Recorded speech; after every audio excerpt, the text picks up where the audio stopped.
Суровината е проблем веќе подолго време, како што казав.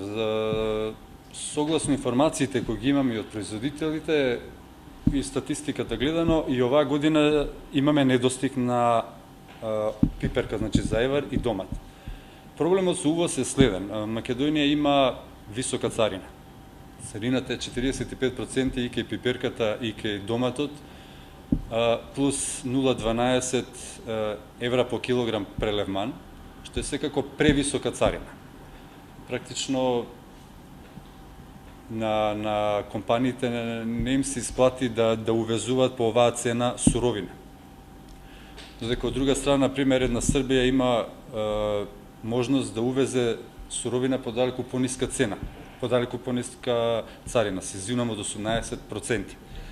Оваа година има најавено дека е можен одреден интервентен увоз, меѓутоа согласно консултациите со компаниите кои ние ги имаме, тоа на еден начин не е решение, затоа што интервентниот увоз сепак е процедура која малку ќе се растегне, знаете како ќе се консултира комората, па комората компаниите, па колку треба, па има ли потреба, додека се заврши цел тој дел, веќе сезоната проаѓа и на еден начин самите компании сметаат дека тоа не е решение.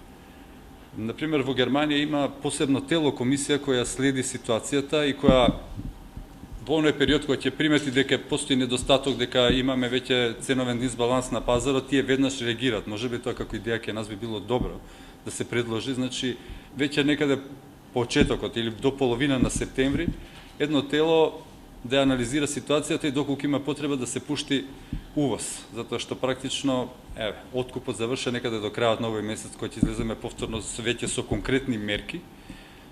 Меѓутоа знаеме дека недостаток и на пиперка и на домат има. Компаниите бараат да имаме слободен увоз на суровина.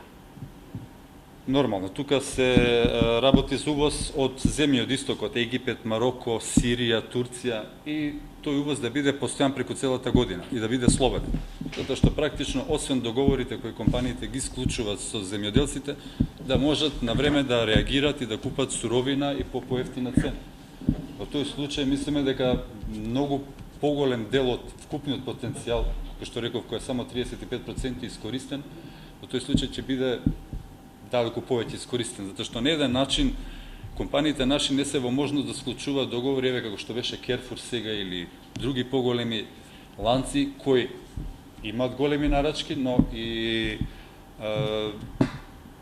бараат поголеми залог, поголем залог од компанијата, односно гаранција.